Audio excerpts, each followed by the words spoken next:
वबरकातुहु अल्हम्दुलिल्लाह नहमदुहु व नस्तईनुहु व नस्तगफिरुहु व नुमिनु बिही व नतवक्कलु अलैहि व नऊज़ु बिल्लाहि मिन शुरूरि अनफुसिना व मिन सय्यिआति अअमालिना मन यहदिहिल्लाहु फला मुदिल्ल लहु व मन युद्लिल फला हादिय लहु व नशहदु अन ला इलाहा इल्लल्लाहु वहदहु ला शरीका लहु व नशहदु अन्न सय्यदना व नबियना मौलाना मुहम्मदन अब्दुहु व रसूलुहु अरसलहु बिल हक़्क़ि बशीरन व नज़ीरा व दाइयन इलल्लाहि बिइज़्निहि व सिराजम मुनीरा सल्लल्लाहु अला सय्यदना मुहम्मदिन व आलिहिल अबरार व अस्हाबिहिल अख़यार व अज़वाजिहि तय्यिबात ताहिरात उसीकुम इबादल्लाह व इय्याया अव्वलन बितक़वल्लाहि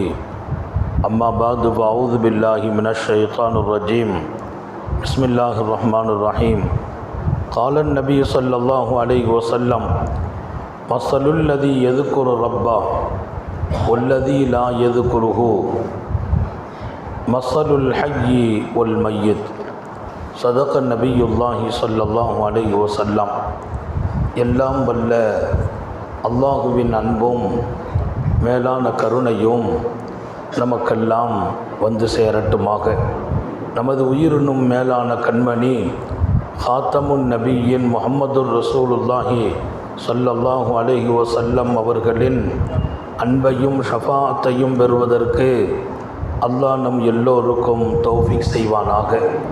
வல்ல ரஹ்மான் நமக்கும் நம்முடைய பெற்றோர் மனைவி மக்கள் குடும்பத்தார் யாவருக்கும் உயிர் உள்ள வரையிலும் உடல் சுகத்தை நசீபாக்கி தருவானாக. மருத்துவமனை கஷ்டம் அதன் சிரமம் செலவுகளிலிருந்து நிரந்தரமான பாதுகாப்பை அல்லாஹ் நம் எல்லோருக்கும் கொடுத்தருள் புரிவானாக. வானம் பூமியினுடைய ஆபத்துகளை விட்டும் முசீபத்துகளை விட்டும் கெட்ட முடிவுகளை விட்டும் நம்மையும் நம் குடும்பத்தையும் பாதுகாத்து அருள் புரிவானாக. அவனுடைய படைப்புகளின் தீங்குகள் அனைத்திலிருந்தும் நம்மையும் நம் சமூகத்தையும் காத்தருள் புரிவானாக. அல்லாஹுவின் மகத்தான பேரருளால் சிறப்பும் அருளும் நிறைந்த புனித ரமலான் எல்லா வகையிலும் பாக்கியத்தோடு நம்மை அடைந்திருக்கிறது. அதற்கு ரப்புல் ஆலமீன் நாம் நன்றியோடு இருக்க எப்போதும் தௌஃபீக் செய்வானாக. அல்லாஹுவின் மிகப்பெரிய பேரருள் நம்முடைய வாழ்க்கையிலே நாம் கேட்டதையெல்லாம் அல்லாஹ் கொடுக்கிற அந்த வாய்ப்பு என்பது அவன் நாடியவர்களுக்கு வழங்குகிறான். அவன் யாரை எல்லா வகையிலும் தேர்ந்தெடுப்பானோ அப்படியான மக்களில் நமக்கும் இருக்க தௌஃபீக் செய்வானாக. சங்கை மிக்கவர்களே, நபிகள் நாயகம் ஸல்லல்லாஹு அலைஹி வஸல்லம் நாம் வாழுகின்ற இந்த வாழ்க்கையில் ரப்புல் ஆலமீனுடைய அன்பு நம்மீது எப்போதும் இருக்க வேண்டும் என்பதில் கவனம் செலுத்தினார்கள். அதுதான் நம்முடைய வாழ்க்கையின் மிகப்பெரிய இலக்கு. அவன் அன்பு நம்மீது இருந்து கொண்டே இருக்க வேண்டும். அவன் அன்பில் நாம் இருக்கிற போதெல்லாம் பாதுகாப்பு பெறுகிறோம். இரண்டு வகையான பாதுகாப்பு. மண்ணில் இருக்கிற எல்லா தீங்குகளை விட்டும் பாதுகாப்பு பெறுகிறோம். இன்னொரு பக்கம் நாம் சருகுதல் என்ற நிலைக்கு போகாமல் பாதுகாப்பு பெறுகிறோம். அல்லாஹ் தௌஃபீக் செய்வானாக. அவன் அன்பு இருக்கிற போதெல்லாம், மீன் தண்ணீருக்குள்ளே இருக்கிற போதெல்லாம் அதுக்கு பாதுகாப்பு. மீன்கள் தண்ணீருக்குள்ளே இருக்கணும். தண்ணியை விட்டு அது வெளியில் வந்துச்சுன்னா கொஞ்ச நேரம் அப்படி இப்படிமா துடிக்கும். மீண்டும் தண்ணி உள்ளே போயிட்டால் பாதுகாப்பு, இல்லைன்னா அதுக்கு பாதுகாப்பு இல்லை. அது உயிருக்கு பாதுகாப்பு இல்லை. மனிதர்களினுடைய பாதுகாப்பெல்லாம் அல்லாவின் அன்பில் நாம் நினைக்கிற போதே கிடைக்கிறது. அந்த அல்லாவின் அன்பு என்ற அந்த ஆழத்துக்குள்ளே நாம் இருக்கணும். அதை விட்டு வெளியில் வராமல் பாதுகாக்கணும். எப்போ அந்த அன்பு நமக்கு தூரமாகும், எப்போ அந்த அன்பு இருக்கும், அதுதான் முக்கியம். அல்லாவின் அன்பை பெற்றுவிட்டால் ஞாபகம் வையுங்கள், இந்த உலகத்தில் நம்மை யாரும் வீழ்த்த முடியாது. அல்லாஹ் அந்த இடத்தில் நின்று வாழ நம்ம எல்லோரையும் தேர்ந்தெடுப்பானாக. வாழ்க்கை மாத்திரமல்ல, வாழ்வாதாரத்திலும் வீழ்த்த முடியாது. வாழ்வாதாரம் நமக்கு தேடுகின்ற இரணங்கள், ரிசுக்குகள் தட்டில்லாமல் வந்து கொண்டே இருக்கும். தடங்கள் இருக்காது. சின்ன சின்ன சோதனைகள் இருக்குமே தவிர, அவனை நேசிக்கிற போது, அவன் நம்மை நேசிக்கிற போது சின்ன சின்ன சோதனைகள் இருக்கும். ஆனால் தடங்கள் இல்லாத இரண பாக்கியம் கிடைக்கும். தீயவர்களின் சூழ்ச்சிகள் நம்மீது அரங்கேறாது. ஹாத்தமுன் நபியின் ஸல்லல்லாஹு அலைஹி வஸல்லம் அவர்களை எத்தனை வகையிலெல்லாம் அழிக்க திட்டமிட்டார்கள். சூழ்ச்சி. பெருமானார் ஸல்லல்லாஹு அலைஹி வஸல்லம் அவர்களை ஒன்றல்ல இரண்டல்ல பல்வேறு கட்டங்களில் கூட இருப்பதை போல் இருந்து துரோகம் செய்ய முனைந்தார்கள் முனாஃபிக்குகள். எப்போது வெளியே வருவார்கள் என்று கவனித்து அவர்கள் மீது தீங்குகளை தூவினார்கள். வல்லல் நபி ஸல்லல்லாஹு அலைஹி வஸல்லம் வீட்டை விட்டும் தஹஜ்ஜத்தில் காலை வெளியில வைக்க போறாங்க. ஆனால் எம் பெருமான் வெளியே வைப்பதற்குள்ளால் ஜிப்ரீல் வந்து நின்றாங்க. யா ரசூலல்லாஹ், காலை வச்சிடாதீங்க. என்ன ஜிப்ரீல் இந்த நேரத்தில் வந்து காலை கீழே வைக்கக்கூடாதுங்கிறாங்களே, கொஞ்சம் நிப்பாட்டி விட்டு ஜிப்ரீல் அலைஹிஸ்ஸலாம் அங்கே இருக்கக்கூடிய பொருள்களை அகற்றிவிட்டு காலை வையுங்கள் என்றார்கள். ஹாத்தமுன் நபியின் பார்க்கிறார்கள் கண்ணாடி துண்டுகள், கடுமையான ரணப்படுத்துகின்ற முற்களை சர்க்காரை ஆலம் ஸல்லல்லாஹு அலைஹி வஸல்லம் எங்கே கால் வைப்பார்களோ அங்கே பரப்பி இருக்கிறார்கள். எந்த நேரத்தில்? மிட்நைட்டில், ராத்திரியினுடைய நடுநிசி இரவில். தீங்கு என்பது 1000 வழிகளில் அதன் வாசல் திறந்திருக்கும். இன்றைக்கு உலக அளவில் நம்மை நோக்கி வரக்கூடிய தீங்குகளின் வழிகள் வேண்டுமென்றால் நிறைய இருக்கலாம்.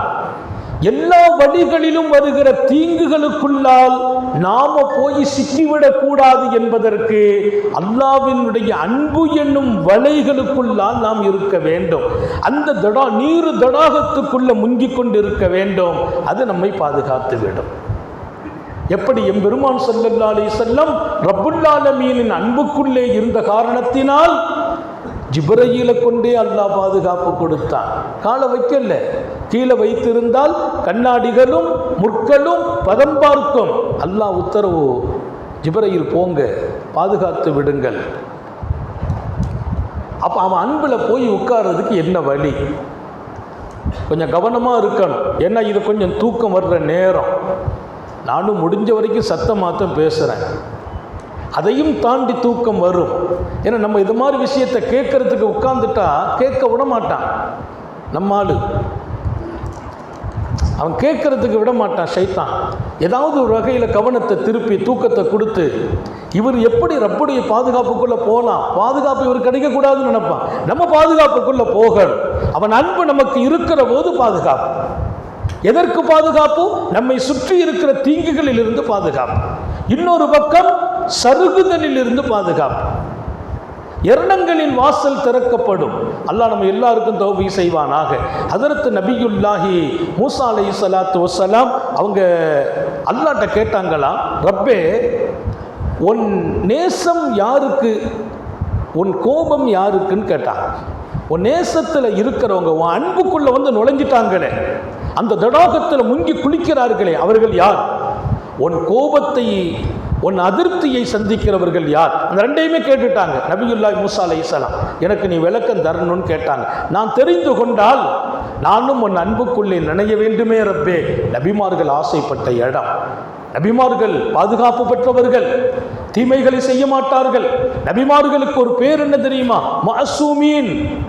பாவங்களில் பலியாகுவதிலிருந்து, பாவங்களில் விழுவதிலிருந்து பாதுகாக்கப்பட்டவர்கள். நமக்கெல்லாம் அந்த பாதுகாப்பு இல்லை. அந்த பாதுகாப்பு அல்லாஹ் யாருக்கும் கொடுக்க மாட்டேன்னு சொல்லிட்டான். இப்ராஹிம் அத்ஹம் ரஹ்மத்துல்லாஹி அலைஹி காபாவில் திரையை பிடிச்சிட்டு கேட்டாங்களாம், அல் இஸ்மத்த யா ரப், ரப்பே, நான் வாழ்க்கையில் பாவத்தில் சிக்காத பாதுகாப்பை கொடுன்னு கேட்டாங்க. பாவத்தில் நான் விழக்கூடாது, அந்த பாதுகாப்பை கொடு. அல்லாஹ் சொன்ன அந்த பாதுகாப்பெல்லாம் நான் யாருக்கும் கொடுக்கறது இல்லைன்ட்டான். அந்த பாதுகாப்பு நபிமார்களுக்கு மட்டும்தான். சொன்னால் நான் எனக்கு ஒரு பேர் இருக்குதுப்பா, கஃபார், மன்னிப்பாளன் ஒரு பேர் இருக்குது. அப்போ அந்த மன்னிப்பாளன்ற பேரை இல்லாமல் ஆக்க போறியான்னு கேட்குறான்ல. அந்த பேரை நீ இல்லாமல் ஆக்க பார்க்குறாயா? பாவங்கள் நடக்குங்கிற போது பயம் வரணும், அச்சம் வரணும். அதை தாண்டி சில பாவம் நடக்கும்போது நீ மன்னிப்பு கேட்கணும், நான் மன்னிக்கணும். அப்படி ஒரு வாழ்க்கை இருக்குது என்று அல்லாஹ் சொன்னான். இங்கே நபியுல்லாஹி மூஸா அலைஹிஸ்ஸலாம் கேட்குறாங்க, ரப்பே எனக்கு நீ ஒரு விஷயத்தை அறிவிக்க வேண்டும். உன் அன்பு மலையில் நனைபவர்கள் யார்? அந்த தடாகத்திலே முங்கி குளிப்பவர்கள் யார்? அவங்க பாதுகாப்பு பெற்றவர்கள் இல்லையா? எந்த தீய சக்தியும் அவர்களை ஒன்றும் பண்ண முடியாது. தீயவர்களோ பொறாமைக்காரர்களோ அவர்களை வீழ்த்த முடியாது. உன் கோபத்திற்கு ஆளானவங்க யார்? அவங்களை யாரும் காப்பாற்ற முடியாது. உன் கோபத்துக்கு ஆளாயிட்டாங்களா? அவங்களை பாதுகாக்க முடியாது, காப்பாற்ற முடியாது. யாருன்னு கேட்டாங்க. அல்லாஹ் சொன்ன பதில் ரொம்ப அழகானது. என்னுடைய பிரியத்தை அடைஞ்சவங்க 2 அடையாளம் அவங்களுக்கு இருக்குது, அதை பார்த்து தெரிஞ்சுக்கலாங்கிறான். என் பிரியம் யாருக்கு? அவர்களுக்குள்ளே 2 அடையாளங்கள். என் பிரியம் கிடைச்சிட்டா என்ன நடக்கும் அவர்களுக்கு? ரப்புல் ஆலமீன் அல்லாஹ் சொன்னான், என்னுடைய பிரியம் யாருக்கு கிடைக்குமோ அவர்களுக்கு நான் கொடுக்கிற 2 வகையான மிகப்பெரிய அடையாளம். ஒன்று, அவர்களுக்கு உல்ஹிமுஹு திக்ரி, என் நினைவில் வாழும் எண்ணங்களை அவர்களுக்கு போட்டு விடுவேன். என் பிரியம் அவங்களுக்குள்ள நான் கொடுத்துட்டேன்னா என் நினைவிலேயே வாழ வைப்பேன். அவங்க எங்க இருந்தாலும் என் ஞாபகம் இருக்கும். நாவு திக்ரு செய்வது மட்டும் இல்லை, என் நினைவில் இருப்பாங்க. எந்த தவறுலையும் போய் டக்குன்னு விழுந்துட மாட்டாங்க. அல்லாஹ் இருக்கிறான், அவன் பார்க்கிறான், அவன் நம்மோடு இருக்கிறான், அவனுக்கு என் நினைவு இருக்கும். அந்த நினைவெல்லாம் நினைச்சாலாம் வராது, அது முயற்சி செய்துலாம் வர்றது இல்லை. உல்ஹிம்ங்கிறான், நான் அவனுக்கு என்னுடைய நினைவை நானே உதிக்க செய்வேன். அல்லாஹ் நம்ம எல்லாருக்கும் தௌஃபீக் செய்வானா? அல்லாஹ்வுடைய அன்பு எவ்வளோ பெரியது! அவன் அன்பு கிடைத்தால் என்ன கொடுப்பேன் என்கிறான்? என் நினைவை அவர்களுக்கு கொடுத்து விடுவேன். அவர்கள் நாவுகளில் என் திக்ர் இருக்கும், அவர்கள் இதயத்தில் என் நினைவு இருக்கும். நாவு திக்ர் செய்ய ஆரம்பிச்சிடும், சதாவும் திக்ர், அந்த வாழ்க்கை அவர்களுக்கு நான் கொடுத்து விடுவேன். இன்னொரு பக்கம் அவர்களுக்கு நாவல மட்டும் இல்லை, எங்க போனாலும் என் ஞாபகத்திலேயே நடமாடுவாங்க. அல்லாஹ்வுடைய ஞாபகத்தில் நடமாடுறவங்க எவ்வளோ பாக்கியமானவங்க, ரொம்ப சிந்திக்க வேண்டும். ஹஜ்ரத் ஃபுதைல் இப்னு இயாத் ரஹ்மத்துல்லாஹி அலைஹி ஒரு பெரிய சூஃபி, உலகத்தில் 10,000 நல்லவர்களை உருவாக்கினவங்க, எங்கேயோ இருந்தவங்க. அல்லாஹ்வுடைய நினைவு வந்தபோது பெரிய வழியாக மாறினாங்க. அல்லாஹ்வுடைய நினைவு வந்த போது வழியாக மாறுறாங்க. அவங்க போன போக்கெல்லாம் வேற, அவங்க வாழ்ந்த வாழ்க்கையெல்லாம் வேற. எங்கேயோ திசை மாறிய வாழ்க்கை வாழ்ந்தவர்கள், ஒரு திசை மாறிய வாழ்க்கை. 2-3 வகைகளிலே ஒரு பெண்ணின் மீது மோகம் கொண்டு அந்த பெண்ணை அடைவதற்காக மேலே ஏறுறாங்க, ஒரு செய்தி. இன்னொரு செய்தி, ஏதோ ஒன்றை வீட்டில் எடுப்பதற்கு மேலே ஏறுறாங்க, அடுத்த வீட்டில் அபகரிக்கும் வாழ்க்கையில். இப்படியெல்லாம் போன போதுதான் அல்லாஹ் தன் நினைவை அவருடைய கல்விலை போட்டு விட்டான். நான் நினைவு உள்ள வந்துச்சு, அல்லாஹுடைய தொடர்பும் அச்சமும் வந்தது. அன்றைக்கு மாறியவர்கள் தான் உலகம் ஏற்றுக்கொள்கிற இறை நேசராக மாறினார். அல்லாஹ்வுடைய நினைவை உள்ள போட்டுட்டா வைங்களேன், பயம் வந்துடும், தப்பு பண்ண மனசு வராது. நீங்கள் ஞாபகம் வைக்க வேண்டும், அல்லாஹ்வின் நேசம் பெற்றவர்கள் யார் என்று உங்களுக்குள்ளேயே அவன் அடையாளம் வைத்திருக்கிறான். அவனை நினைத்து கொண்டே இருக்கிற வாழ்க்கை கிடைத்திருக்குமையானால் நீங்கள் புரிந்து கொள்ளுங்கள், நாம் பாதுகாக்கப்படுகிறோம். தீய சக்திகள் எம்மை ஒன்றும் பண்ணாது. எதிரிகளோ சூழ்ச்சிகளோ பொறாமைகளோ நம்ம கூட இருந்து கொண்டே நமக்கு தீங்கு செய்பவர்களோ அந்த தீங்கு நம்மை தாக்காது. ஏன்? அவன் நினைவுக்குள்ளே நாம் இருக்க வேண்டும். அப்படி இருப்பதற்கான அடையாளம், அவனுடைய பிரியத்தை நாம் பெறுவதற்கு அடையாளம் அல்லாஹ்வே சொன்னா. மூசா நபி கேட்டாங்க இல்லையா, நீ நேசிக்கிற ஆள், உன் பிரியத்தில் இருக்கிற ஆள் யாருன்னு சொல்லுப்பா. என் நினைவு அவருக்கு கொடுத்து விடுவேன். அல்லாஹ்வுடைய நினைவு அவருக்கு கிடைக்கிற போதெல்லாம் அவர் பாக்கியமாகிறார். இப்போ ஃபுதைல் இப்னு இயாதுக்கு அந்த நினைவு கிடைச்சிச்சு, அவர் பாக்கியமானார். அவர்கிட்ட ஒருவர் கேட்கிறார், ஃபுதைல் இப்னு இயாதுட்ட, எனக்கு கொஞ்சம் உபதேசம் செய்யுங்களேன், எங்கே போயிட்டாங்க பாருங்க. உலகத்துக்கே உபதேசம் செய்கிற இடத்துல கொண்டு அல்லாஹ் நிறுத்துறான். ஒரு மகானாக அவன் அன்புக்கு சொந்தக்காரராக ஆக்கினான். அப்போது அவங்க சொன்னாங்களா, நீ வாழ்க்கையில் எல்லா வகையிலும் விசேஷமான வாழ்க்கை வாழணுமா? விசேஷமான வாழ்க்கை. இன்னைக்கு நான் எல்லா இடத்துலையும் பேசும்போது அதை தான் சொல்கிறேன். எல்லாத்தையும் மாதிரி வாழ்ந்துட்டுலாம் போயிடக்கூடாது. நம்ம வாழ்க்கை கொஞ்சம் விசேஷமாக இருக்கணும். விசேஷம் சொன்னால் நம்ம எதில் போனாலும் நம்மை கொண்டு மற்றவங்க பயனடையணும், நாம் அல்லாஹ்வுடைய அன்பை பெறணும். விசேஷமான வாழ்க்கை எனக்கு கிடைக்க வேண்டும், எனக்கு அறிவுரை சொல்லுங்கள் என்று கேட்டார். ஹஸரத் சய்யிதுனா ஃபுதைல் இப்னு ஐயாத் உடனே சொன்னார்களாம், 5 விஷயம் சொல்கிறேன் எடுத்துக்கொள் என்றார்கள். யஹ்ஃபஸ் அன்னி ஹம்சன், நான் ஒரு 5 சொல்கிறேன், அதை பாதுகாத்துக்கொள். விசேஷமான வாழ்க்கை கிடைச்சிடும். அல்லாஹ் நம்ம எல்லாருக்கும் தௌஃபீக் செய்வானாக. இதை நீங்கள் மனசில் பதிச்சிட்டு போகணும், எழுதி வைக்கணும், நம்ம பிள்ளைங்களுக்கு கற்றுக் கொடுக்கணும். விசேஷமான வாழ்க்கை உலகத்தில் சராசரி வாழ்கிற வாழ்க்கை அல்ல, விசேஷமான வாழ்க்கை வாழ வேண்டுமா? 5 விஷயத்தை சொல்லுகிறேன், எடுத்துக்கொள்ளுங்கள் என்றார்கள். சொல்லிவிட்டு சொன்னார்களாம், 1வது நீ விளங்கிக்கொள், அன்னமா அஸாபக்க மின் ஷையின் ஃபகுல் ذلك بقضاء الله تعالى. உன் வாழ்க்கையில் என்னவெல்லாம் உனக்கு ஏற்பட்டாலும், அவர் மேலே விரோதம், இவர் மேலே வெறுப்பு, இவர் மேலே கோபம், இதெல்லாம் வராமல் வாழணும். எப்போ முடியும்? அவர் மேலே விரோதம், இவர் மேலே வெறுப்பு, இவர் மேலே கோபம், அவர் எனக்கு பிடிக்காதுப்பா, ஏன் அவர் நம்ம விஷயத்தில் ஒழுங்காக நடக்கலை, அவர் எனக்கு துரோகம் செய்தார்ப்பா, இவர் எனக்கு தீங்கு செய்தார், அவர் அந்த மனுஷனா, அவன் மோசமானவன், எப்பவும் நம்மள்கிட்டயே நிற்கிறான். ஏன் இந்த பிரச்சனை வந்துச்சு? அவன் கேட்குறான். நான் சொல்கிறேன், நீ சகஜமான அழகான விசேஷமான வாழ்க்கை வாழணுமா? உனக்கு என்ன நேர்ந்தாலும், அந்த மனுஷனால நேர்ந்துச்சு, இந்த மனுஷனால நேர்ந்துச்சு, அந்த மனுஷன் நேற்று பேசினானே அதனால தான் வந்துச்சு. இன்னைக்கு அதான் நடக்குது. ஏதாவது நமக்கு ஒரு கஷ்டம் வந்துச்சுன்னா இவர் தான் காரணம். அந்த அன்னைக்கே சொன்னார், அவர் வாயே சரியில்லை, அவர் பேச்சு சரியில்லை, அவர் சொன்ன வார்த்தை தான் பழிச்சு போச்சு என்று சொல்லக்கூடிய மக்கள். யாரோ ஒரு மேலே நமக்கு வெறுப்பு இருக்கும், அவர் இப்படியெல்லாம் நடந்தார் இல்லையா, நம்ம பாதிக்கப்பட்டு விட்டோம். அன்னமா அஸாபக ஷையுன், உனக்கு என்ன ஏற்பட்டாலும் நீ சொல், மின் கலா இல்லா, அல்லாஹ் எனக்கு தீர்மானித்தான், அதுதான் நடக்கிறது என்று சொல். அவன் தீர்மானித்தான் இப்படி நடக்கணும்னு, அதான் நடக்குது. வீட்டில் கொஞ்சம் கஷ்டம் வந்துச்சு, அல்லாஹ்வுடைய தீர்மானிப்பு, இந்த கஷ்டம் வந்து இருக்குது, கொஞ்சம் கீழே விழுந்துட்டாங்க, அல்லாஹ்வுடைய தீர்மானிப்பு கீழே விழுந்துட்டாங்க. யார் முகத்தில் முழிச்சேன்னு தெரியலையே, இன்னைக்கு கீழே விழுந்துட்டேனே, யார் முகத்தில் முழிச்சதுனாலும் கீழே விழ மாட்டாய். அவன் முகத்தில் முழிப்பதற்கும் கீழே விழுவதற்கும் என்ன சம்பந்தம்? உனக்கு ஏற்படுகிற ஒவ்வொன்றும் என் ரப்பினுடைய முடிவு என்று சொல்லிவிடு. நீ நிச்சயமாக விசேஷமான வாழ்க்கை வாழுகிறாய். ஏன்? உனக்கு யாரையும் எதிரியாக்க மாட்ட, இல்லைன்னா அவரை எதிரியாக்கிடுவேன். அந்த மனுஷன் தான் இன்னைக்கு வீட்டுக்கு வந்துட்டு போனார். காலையில் நம்ம வீட்டில் ஏதாச்சும் கஷ்டம் நடந்துச்சு வைங்களேன், அந்த மனுஷன் நம்ம வீட்டுக்கு வந்துட்டு போனார்ல, அதனால தான் கஷ்டம். அதனால் காலையில் ஒரு வீட்டுக்கு போகிறதுக்கு யோசனையாக இருக்குது. அன்றைக்கி என்னத்தையாச்சும் ஒன்று வீட்டில் நடந்துச்சுன்னா வந்தால் மேலேயே பழிய போட்டுருந்தான். இந்த சமூகத்தின் பலகீனம் அது. காலையில் இந்நாள் வந்ததுனால் நடக்குது, அவர் மேலே 2வது வெறுப்பு வரும், அவரை பார்க்கும்போது நமக்கு பிடிக்காது. எனவே உன் வாழ்க்கையில் நடக்கும் அத்தனையும் நீ புரிந்து கொள், உன் ரப்பு சுப்ஹானஹு வ தஆலா அவனின் அற்புதமான முடிவில் நடக்கிறது. அப்படியானால் யாரையும் அதற்கு காரணமாக்காதே. அல்லாஹ் தௌஃபீக் செய்வானாக. உன் வாழ்க்கை விசேஷமாகும். 2வது சொன்னாங்க, அற்புதமான செய்தி உங்களுடைய இதயத்தில் நீங்கள் வைக்கணும்.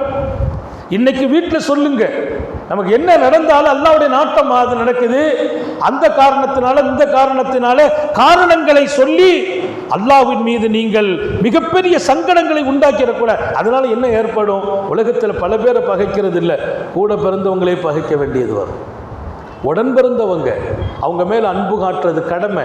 அவங்களுக்கு நல்லது நடக்கணும், ஆசைப்படணும். நம்ம கூட பிறந்தவங்க நல்லா இருக்கணும் நம்ம நினைக்கிறது கடமை. அவங்களுக்கு நல்லதுக்காக துஆ செய்கிறது கடமை. அவங்க பேரிலேயே நமக்கு விரோதம் ஏற்படும். நிறைய இடங்கள்ல நம்ம பிள்ளைங்க மேலே விரோதம் ஏற்படும். அவன் தான் இப்படி பண்ணியிருப்பானோ, மாற வேண்டும். அல்லாஹ் நம்ம எல்லாருக்கும் தௌஃபீக் செய்வானாக. 2வது மிக முக்கியமான விஷயம், யஹ்ஃபது லிசானக், எப்போதும் உன் நாவு விஷயத்தில் எச்சரிக்கையாக இருப்பாயாக. உன் நாவு விஷயத்தில் எச்சரிக்கை. ஏன் எச்சரிக்கை? லியஞ்சு குல்லல் ஹல்கி மின், உங்ககிட்ட இருந்து எல்லாரும் ஈடேற்றம் அடையணும்னா, உன்னை சுற்றி இருக்கிறவங்க, உன் உறவுகள், உன் மனைவி, உன் பிள்ளை, உன் குடும்பம் எல்லாருக்கும் ஒரு நிம்மதி கிடைக்கணுமா, உன் நாவை மட்டும் நீ காப்பாற்றினால் எல்லாரும் நிம்மதி பெறுவார்கள். எல்லாருக்கும் நிம்மதி.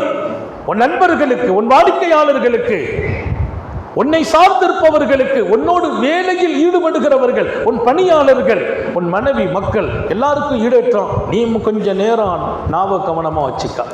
யஹ்ஃபல், நாவை பேணிக்கொள். அல்லாஹ் நம்ம எல்லாருக்கும் தௌபி செய்வானாக. இந்த சின்ன எலும்பும் நரம்பும் இல்லாத நாவை பேணாததால் எத்தனை உறவு முறிஞ்சு போச்சுன்னு தெரியுமா? எத்தனை சொந்த பந்தம் வீணாகி போச்சுன்னு தெரியுமா? எத்தனை உள்ளங்கள் காயப்பட்டது தெரியுமா? எத்தனை மனிதர்களை புண்படுத்தினோம் தெரியுமா? நம்ம சொன்ன சில வார்த்தை அவங்கள ஆறாத காயத்தில் கொண்டு நிறுத்தினோம். நம்ம 1000 தடவை மன்னிப்பு கேட்டாலும் சொன்ன வார்த்தை சொன்னது தானே. தீயினால் சுட்ட புண் ஆறும், நாவால் சுட்ட புண் ஆறாது என்றான். தீயால் சுட்ட புண் ஆறும், வடுவு கூட போயிடும். தீயால சுட்ட புண்ணு ஆறிடும், அந்த வடுவு கூட போயிடும். நாவால் சுட்ட புண் மன்னரை வரையிலும் மனதை ரணப்படுத்தி கொண்டிருக்கும். இதற்கெல்லாம் நாவே காரணம். நாவு ரொம்ப எச்சரிக்கை. அல்லாமா ஃபுதைல் இப்னு இயாத் சொல்லித் தருகிறார், இரண்டாவது நீங்கள் பாதுகாக்க வேண்டிய மிகப்பெரிய விஷயம் உங்கள் நாவு என்றார். நாவு விஷயத்தில் ரொம்ப கவனம். வார்த்தைகளை விட்டு விடாதீர்கள். தடித்த சொற்களை பயன்படுத்தி விடாதீர்கள். உங்க வீட்டில் சொன்னாலும் சரி, உங்க பிள்ளைய தான் நீங்க கொஞ்சம் கடுமையா பேசிட்டீங்கன்னா காலத்துக்கும் மறக்க மாட்டான். அவன் ஞாபகம் வச்சிருப்பான், அன்னைக்கு அத்தா அப்படி சொல்லிட்டாங்களே, அந்த வார்த்தை அவனுக்கு ஆறாது. அன்பு வார்த்தைகள் இருக்கிறது, அரவணைப்பு வார்த்தைகள் இருக்கிறது, கண்டிப்பதற்கும் அழகான வார்த்தைகள் இருக்கிறது. எனவே நாவை பேணுங்கள் ஃபுதைல் இப்னு இயாத் சொன்னார். அதனால் என்ன நடக்கும்? நீ சிறப்பான வாழ்க்கை வாழ்வாய், டிஃபரெண்டாக இருப்பாய், மற்றவங்களை விட விசேஷமான வாழ்க்கை உனக்கு கிடைக்கும். இன்றைக்கு நாவு விஷயத்தில் நாம் ரொம்ப பலகீனமானோம். எத்தனையோ சாலிஹீங்கள் அல்லாஹ் ரப்புல் ஆலமீன் கேட்டதெல்லாம், ரப்பே கடைசி வரைக்கும் இந்த நாவு எழுந்திருச்சிடக்கூடாது யா அல்லாஹ். நான் சொல்ல ஒரு ஹதீஸ் ஞாபகம் இருக்குது. காலையில் எழுந்திருச்சாச்சுன்னா நாவு சொல்லுமா எல்லா உறுப்புகளிடத்திலையும், எல்லா உறுப்பையும் பார்த்து சொல்லும். நாவு சொல்லும். எப்படி? நீங்கள் எல்லா உறுப்புகளும் சொல்லுமா நாவை பார்த்து, கொஞ்சம் பதமாக நடப்பா, பாதுகாப்பாக நட. பல்லு சொல்லும், பதமா இரு, பாதுகாப்பா இரு, என்னத்தையாவது பேசுகிறாத, நீ என்னத்தையாவது பேசுவ. அவன் சொல்லுவான், உன் பல்ல உடைச்சிருவேன்பா. என்னதான் உடைப்பான்? யாரு? பல்லு சொல்லுமா. இது வார்த்தை அல்ல, பெருமக்கள் எழுதினார்கள். நாவிடத்தில் பல்லு சொல்லும், நீ பேணுதலாக பேசிவிடு, நீ என்னத்தையாவது மாற்றி பேசிட்டேன்னா என் பல்ல உடைப்பம்பா. என்ன உடைச்சிருவான்? உன்னை விட்டுருவான். நான் தான் பலியாகிறேன். கண்ணம் சொல்லும், காலு சொல்லும், கை சொல்லும். கை சொல்லுமா, நீ என்னத்தையாவது பேசிடாத, கையை ஒடிச்சிருவம்மா, காலை ஒடிச்சிருவம்மா. அட பேசுனது நீ, பலியாகுவது நாங்கள்.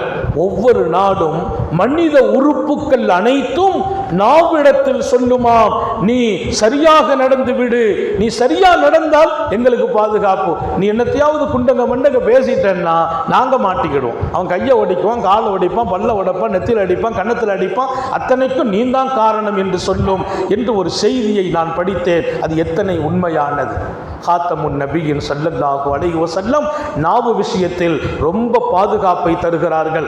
அழகான முத்தாய்ப்பான வைரங்களால் பதியப்பட்ட வார்த்தை, மன் சமத நஜா, நாவை பேணி பாதுகாத்து மௌனமாக வாழ்பவர் உலகத்திலும் மறுமையிலும் வெற்றி பெற்றார்.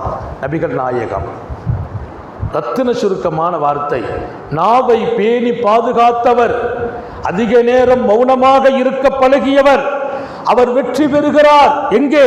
துன்யாவிலும் வெற்றி, மறுமையிலும் வெற்றி என்றார்கள் சர்க்காரை ஆலம் ஸல்லல்லாஹு அலைஹி வஸல்லம். நம்முடைய விஷயத்தில் கவனம் எடுங்கள். மூன்றாவது பெருமக்கள் சொல்வார்கள், அல்லாஹு ரப்புல் ஆலமீன் சிதுக்கு ரப்பிக்க பிமா வஅதக மினர் ரிஸ்க். அல்லாஹ் உனக்கு இரணத்தை கொடுக்கிறது வாக்களிச்ச ஒன்று. இரணத்தை கொடுப்பது வாக்கு, அல்லாஹ்வுடைய வாக்கு. இன்னைக்கு நீ ஏன் பலகீனமாகிறாய் என்று கேட்கிறாய். இரணம் என்பது அவன் வாக்களித்தது. இன்னல்லாஹ ஹுவர் ரஸாக் துல் குவத்தில் மத்தீன். இரணம் அளிப்பதில் அவன் மிக பிரமாண்டமானவன் என்கிறான். கொடுப்பதற்கு, சாப்பாடு கொடுப்பது, காசு கொடுப்பது, பணம் கொடுப்பது, வசதியை கொடுப்பது, அது நான் என் கையில் இருக்கிறது. யதுல்லாஹி மல்ஆ, அல்லாஹ்வுடைய கை நிரம்ப இருக்கிறது. நபிகள் நாயகம் ஸல்லல்லாஹு அலைஹி வஸல்லம் அல்லாஹ் சொல்லும்போது நான் இரணம் அளிப்பதில் மிக மிக ஆற்றல் மிக்கவன் என்கிறான். நபிகள் நாயகம் ஸல்லல்லாஹு அலைஹி வஸல்லம் அவன் கை நிரம்ப இருக்கிறது என்கிறார்கள். அல்லாஹ்வுடைய கையை கொடுத்து கொடுத்து குறையாதுங்கிறாங்க. அவன் வாக்களித்தான் இரணத்தை. மூணாவது பாயிண்ட் என்ன? அவன் வாக்களித்தான் இரணத்தை. அவன் வாக்கை நம்பிவிடு. அதுல என் தோல்வி உனக்கு? எங்க கஷ்டம் வந்துடுமோ, நாளைக்கு வியாபாரம் நடக்காம போயிடுமோ, இதே நிலைமை நீடிச்சா எதிர்கால நிலைமை என்ன ஆகும்? அப்படியெல்லாம் உன் தாய் யோசித்தால், உன் தந்தை யோசித்தால் நீ பிறந்தே இருக்க மாட்டாய். எதிர்காலத்தை நினைத்து கவலை எதற்கு என்கிறார்கள் நபிகள் நாயகம். பெருமானார் ஸல்லல்லாஹு அலைஹி வஸல்லம் வருகிறார்கள். அப்துல்லா இப்னு மஸ்ஊத் தன்னுடைய நாடியில கை வச்சுட்டு உட்கார்ந்துருந்தான். நபிக்கு அது பிடிக்காது. யாரும் சோகமா கவலையா இருந்தா பிடிக்காது. அல்லாஹ் நம்ம எல்லாரையும் பாதுகாப்பானார். எதுக்குப்பா கவலைப்படுற? கவலையே படக்கூடாது. கவலை கூடாதுன்னு நாங்க பெருமானார். வஅஊது பிக்க மினல் ஹம்மி வல் ஹஸன். அல்லாஹ் நான் கவலைப்படுவதிலிருந்து பாதுகாப்பாயாக. கவலை வரவே கூடாது வாழ்க்கையில. மறுமையை பற்றி கவலை வரலாம், ஆகிரத்தை பற்றி வரலாம். நல்ல மனுஷன் ஆகணுமே, அல்லாஹ்வுடைய அன்பை பெறணுமே, அதான் இருக்கணும். ஏன் உலகத்தில் கவலை? அப்துல்லா இப்னு மஸ்ஊத் ரலியல்லாஹு அன்ஹு தைல வச்சுட்டு இருந்தாங்க, கையை கட்டிட்டு சோகமா பார்த்தாங்க ஸல்லல்லாஹு அலைஹி வஸல்லம். இப்னு மஸ்ஊத் லா துக்ஸிர் ஹம்மக், என்னப்பா கவலைப்படுற? அதிகமாக கவலைப்படாதீங்க. அவரை பார்த்து சொல்றாங்க பெருமானார் ஸல்லல்லாஹு அலைஹி வஸல்லம், அதிகமாக கவலைப்படாதீர்கள். மாகுத்திர யக்கூன், உங்களுக்கு முடிவு செய்யப்பட்டது உங்க வீட்டு வாசலில் வந்து நிற்கும் என்றார்கள். மாகுத்திர யக்கூன், உங்களுக்கு முடிவு செய்யப்பட்டது வீட்டு வாசலை தட்டி தருவான் அல்லாஹ். சம்பாதிக்கிறது பொறுப்பு, வியாபாரம் செய்வது பொறுப்பு, ரிஸ்க தேடுறது கடமை. அதனால மாற்றம் இல்லை. அதனால ரிஸ்க தேடாம, கடை இல்லாம, வீடு இல்லாம, வாசல் இல்லாம, வியாபாரத்துக்கு போகாம, தொழிலுக்கு போகாம, எந்த நாட்டுக்கும் சம்பாதிக்க போகாம அல்லாஹ் என் வீட்டு வாசலை தட்டி தருவான்னா அது அறியாமை. அது அறியாமை. சொன்னார்கள், கப்பல் ஓட வேண்டும், தண்ணீரில் தான் ஓடும். கப்பலை வீட்டிலே கட்டி வைத்துக் கொண்டு கப்பல் ஓடும், அது அல்லாஹ்வுடைய நாட்டம் இருந்தால் ஓடும், அது தப்பு. கப்பல் ஓடுறதுக்கு தண்ணி தேவை. உன் வாழ்க்கையை தேட வேண்டும், நீ கடமை அது. இரணத்தை தேட வேண்டும், உன் பொறுப்பு அது. அதற்காக கவலை வேண்டாம். அவன் வசதி உள்ளவன், விசாலமானவன். நம்பிக்கை வை. அப்ப மூணாவது ஹஜ்ரத் ஃபுதைல் இப்னு இயாத் சொன்னாங்க, அல்லாஹ் உனக்கு கொடுத்த வாக்குறுதி, உனக்கு இரணம் தருவேன் என்றான். கடையை திறந்துட்டு அல்லாஹ்வை நம்பி விடு. வியாபாரத்துக்காக முயற்சி செய், அல்லாஹ்வை நம்பு. சோகமாகாதே, கவலைப்படாதே. எங்க நாளைக்கு என்ன நடக்கும் நாளைய நினைச்சு நீ கவலைப்படாத. நாளைக்கு அவன் வேலை. இன்னைக்கு கொடுத்தவன் நாளைக்கு இல்லாமலா போயிட்டான்? இன்னைக்கு கொடுத்த ரப்பு தான் நாளைக்கும் இருக்கிறான். நான் இன்னைக்கு நம்ம கவலையெல்லாம் இன்னைய நினைச்சலாம் இல்லை. இன்னைக்கு நிறைய பேர்கிட்ட கேளுங்களேன், இன்னைய நினைச்ச கவலை இல்லை, நாளைய நினைச்ச கவலை. அன்னைக்கு ஒருத்தர் கவலைப்படுறாரு, என் குமர் வளர்ந்துட்டு இருக்கு, கவலையா இருக்கு, எனக்கு 2 குமர் இருக்கு, ஹதரத் துஆ செய்யுங்க. நல்லா தருவான். எவ்வளோ வயசு என்ன ஆச்சுங்க? ஒரு பிள்ளைக்கு 3 வயசு, ஒரு பிள்ளைக்கு 5 வயசு. ஒரு பிள்ளைக்கு 3 வயசு, ஒரு பிள்ளைக்கு 5 வயசு. 2 குமர் இருக்குது, கவலையா இருக்குது. எங்க 3 வயசு 5 வயசு, இன்னும் 20 வருஷம் இருக்குது, 15 வருஷம் இருக்குது. அது வரைக்கும் அல்லாஹ் கைவிடுவானா? வளர்க்க மாட்டானா அவன்? பெண்மகளை உலகத்திற்கு அனுப்புகிற போது நான் சொல்லி இருக்கிறேன், குழந்தை தாயினுடைய வயிற்றில் கருவாகி உருவாகி வெளியாகும் நேரம் அல்லாஹ் மலக்கை அனுப்புவான் என்று ஸல்லல்லாஹு அலைஹி வஸல்லம் சொல்றாங்க. ஆண் மகனுக்கு சொல்வான், அவனை பார்த்து, அல்லாஹ் உன்னை துனியாவுக்கு அனுப்புறான், உன் பெற்றோர்களுக்கு நீ பொறுப்பாக இருப்பாயாக. போ, உன் பெற்றோர்களுக்கு நீ பொறுப்பா இரு.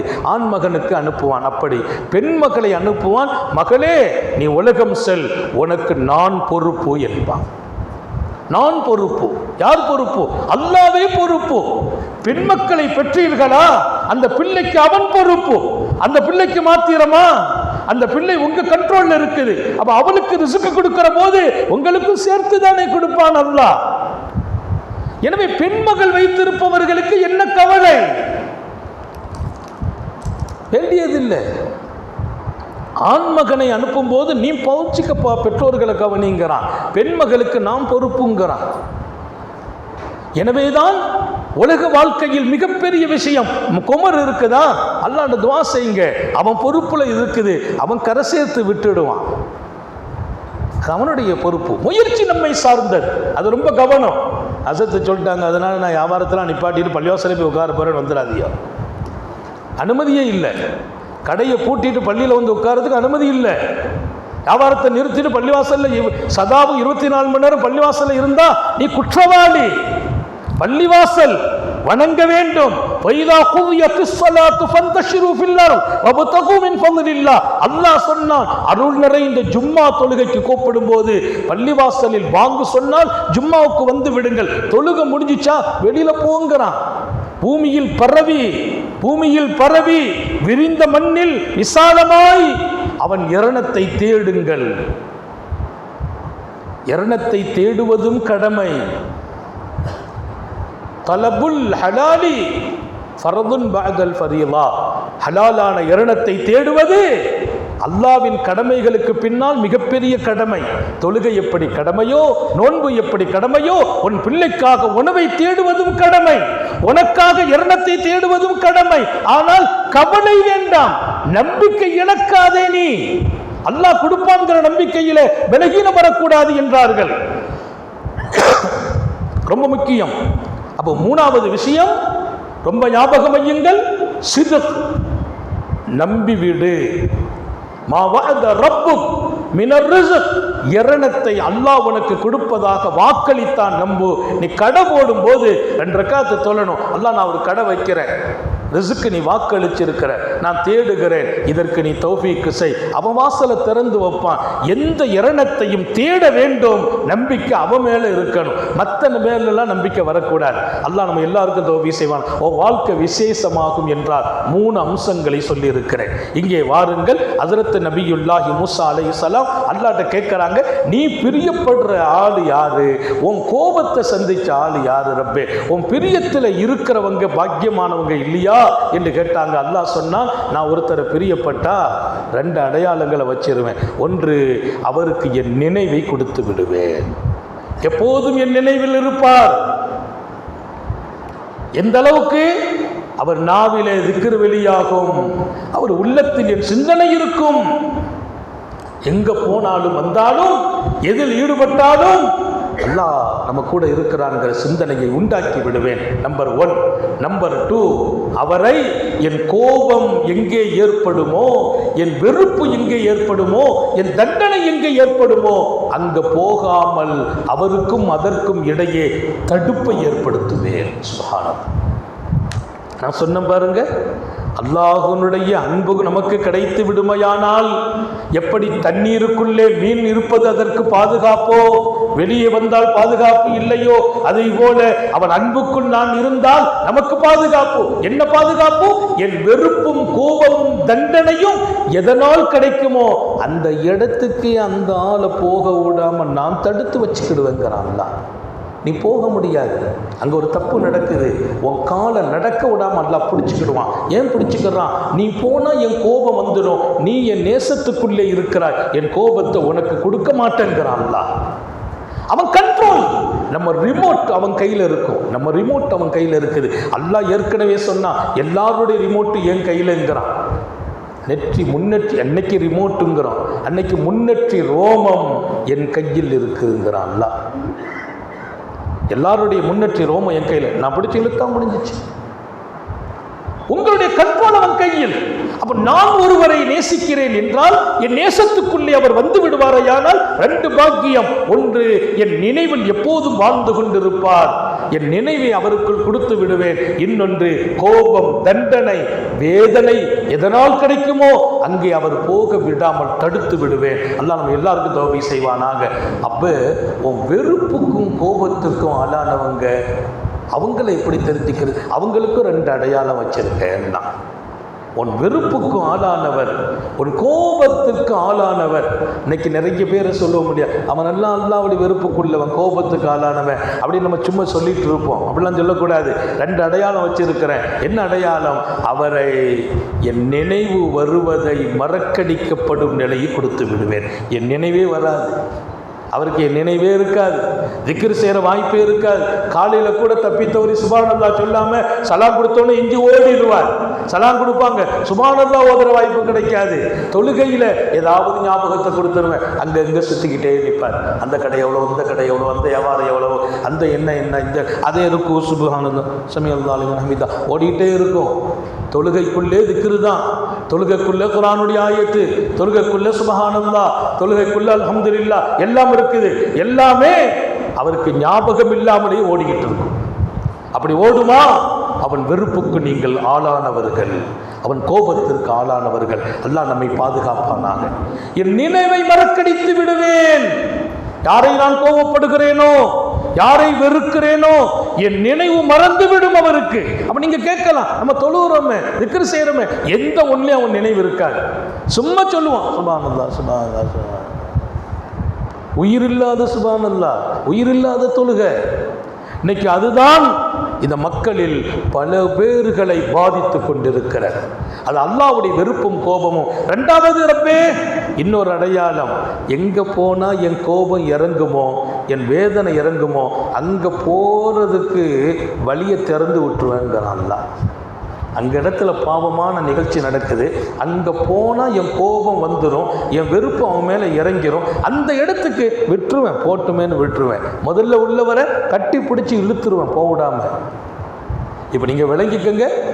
சில பேர் சொல்லுவாங்கல்ல, நான் சுதந்திர பறவைப்பா, எங்கனாலும் போயிடுவேன், நான் அங்க போகிறதுக்கெல்லாம் யார்ட்டையும் கேட்க வேண்டியது இல்லை. இவர் தப்பு பண்ண போறாரு, வந்து தண்ணி அடிக்க போறாரு, அவன் சொல்றான் நண்பன், எங்க வீட்டுல எல்லாம் பயங்கர கண்டிஷன். என்ன பெரிய கண்டிஷன்பா, அத்தா அம்மாவெல்லாம் கண்ட்ரோல்ல வச்சுக்கா, நம்ம நினைச்சா இடத்துக்கு போகணும் அப்படின்னு தண்ணி அடிக்க இழுத்துட்டு போறான். அவனுக்கு சுதந்திர பறவை நினைக்கிறான். இல்லை, அவனை கட்டவிழ்த்து விட்டான் அல்லாஹ். அல்லாஹ்வுடைய கோபம் இறங்குவதற்கு, சாபம் இறங்குவதற்கு அவனை கட்டவிழ்த்து விட்டு இருக்கிறான். இவனுக்கு பேரு, அவன் நினைச்சுக்கிறான், நான் சுதந்திர பறவை, எங்க அத்தா அம்மாவெல்லாம் என்னால ஒன்னும் கண்ட்ரோல் பண்ண முடியாது. நீ நினைத்து கொண்டாயா? அல்லாஹ் உன்னை அவிழ்த்து விட்டு விட்டேன் என்கிறான். எதற்கு? அவன் எங்க போய் எந்த தீங்கும் செய்யட்டும், என் அழிவு அவனை நோக்கி வரும். அங்கே வாக்க போதையில் வருவான், ஏதோ வண்டியில் மாட்டுவான், அகப்படுவான், கதை முடிஞ்சு போகும், அல்லது கஷ்டப்பட்டு துடித்து கொண்டு கிடப்பான், கையிழந்து கால் இழந்து. ஏன்? அல்லாஹ்வின் கோபம் இறங்கி கொண்டிருக்கிற மனிதர்கள். அவன் கோபம் இறங்கும் மனிதர்களுக்கு 2 பாயிண்ட் தான். ஒன்று, அவன் நினைவு மறக்கடிக்கப்படும். இன்னொன்று, தீமை பாவம். அவன் கோபம் இறங்கும் இடம், அங்க போறதுக்கான வழி திறந்திருக்கும் என்று அல்லாஹ் மூசா நபி அலைஹிஸ்ஸலாம் இடத்திலே சொன்னபோது நபி மெய்சிலுத்து போகிறார்கள். இங்கே நான் பதிவு செய்வேன், நமது வாழ்க்கை ரொம்ப விசேஷமானது. அல்லாஹ்வினுடைய அன்பு என்ற அந்த மிகப்பெரிய தடாகத்துக்குள்ளே நாம் இருந்து கொண்டே இருக்கணும். தண்ணிக்குள்ளே எவ்வளவு நேரம் இருக்கிறது? தண்ணிக்குள்ளதான் மீனுக்கு பாதுகாப்புங்கிற மாதிரி அவன் அன்புக்குள்ளே தான் நமக்கு பாதுகாப்பு. தீமைக்கு போக மாட்டோம். இன்னொரு பக்கம் தீயவர்கள் நம்மை நோக்கி வர முடியாது. எல்லாம் அல்ல அல்லாஹ் சுப்ஹானஹு வ தஆலா அப்படிப்பட்ட அந்த அன்பில் நனைய செய்வானாக. ஃபுதைல் இப்னு இயாத் சொன்ன 5இல் 3 சொல்லி இருக்கிறேன். பாக்கி 2 இன்ஷா அல்லாஹ் நாளைய தொடருக்குள்ளே கொண்டு வருவேன். அல்லாஹ் நம்முடைய பாவங்களை மன்னிப்பாயாக, பரிசுத்தமாக்கி வைப்பானாக, அவன் அன்பில் நனையும் வாய்ப்பை வழங்குவானாக. எந்த சூழலிலும் அவன் நம்ம கைவிட்டுடாம பாதுகாப்பானாக. அல்லாஹ் கைவிட்டு விட்டால் எத்தனையோ கேவலமான காரியங்கள் போய் மனுஷன் விழுந்து விடுவான். ஆபாசங்களிலே, அசிங்கங்களிலே, உபச்சாரங்களிலே, மின்னும் மது போதைகளிலே எப்ப போய் விழுவான்? அல்லாஹ் அவன் கையை விட்டுருவான், போடா அப்படின்றானா. அல்லாஹ் போடான்னு சொன்னா எனக்கு யாரு பாதுகாப்பு? அன்பர்களே, அதுதான் அவன் கோபத்துக்கு ஆளாகும் தன்மை என்று அவனே சொன்னான். அந்த தன்மைகள் இருந்து நம்மை பாதுகாப்பானாக, நம்முடைய ஹயாத்தில் பறக்க செய்வானாக, சுகத்தில் பறக்க செய்வானாக, நாம் பெற்ற பிள்ளைகளை கண்குளிர்ச்சி ஆக்கி வைப்பானாக, நமது பிள்ளைகளின் கல்வி, ஈமான், அமல், ரிசுக்கில் அல்லாஹ் பறக்க செய்வானாக, நமது பிள்ளைகளுக்கு உரிய காலத்தில் பொருத்தமான ஜோடிகளோடு பிள்ளைகளோடு திருமணங்களை நசீபாக்குவானாக, குழந்தை பாக்கியங்களை வழங்குவானாக, கணவன் மனைவியின் அந்த உறவை சொர்க்கத்திலும் தொடரச் செய்வானாக. நீண்ட நெடிய நாட்கள் நோய் நொடிகள் இல்லாமல் உடல் ஆரோக்கியத்தோடு மன நிறைவோடு இன்பத்தோடு அல்லாஹுவை நின்று வணங்கி வழிபட்டு வாழும் நசீபையும் பாக்கியத்தையும் எல்லாம் அல்ல அல்லாஹ் உங்களுக்கும் எனக்கும், நம்மை ஈன்றெடுத்த தாய் தந்தையர்களுக்கும், நமது மனைவி மக்கள் உற்றார் உறவினர் யாவருக்கும் கொடுத்தருள் புரிவானாக. நமது உயிரினும் மேலான கண்மணி காத்தமுன் நபியின் சர்க்காரை ஆலம் சுந்தர நபிகள் ஸல்லல்லாஹு அலைஹி வஸல்லம் அவர்களை கனவிலும் நனவிலும் கண்டுகளிக்கும் பெரும் பாக்கியத்தை அல்லாஹ் நம் எல்லோருக்கும் கொடுத்தருள் புரிவானாக என்ற நல்ல துஆக்களோடு உங்கள் எல்லோருடைய துஆவை ஆதரவைத்து என் வார்த்தைகளை நிறைவுபடுத்துகிறேன். வாஹிரு தஅவானா அல்ஹம்துலில்லாஹி ரப்பில் ஆலமீன். அஸ்ஸலாமு அலைக்கும் வரஹ்மத்துல்லாஹி வபரகாத்துஹு.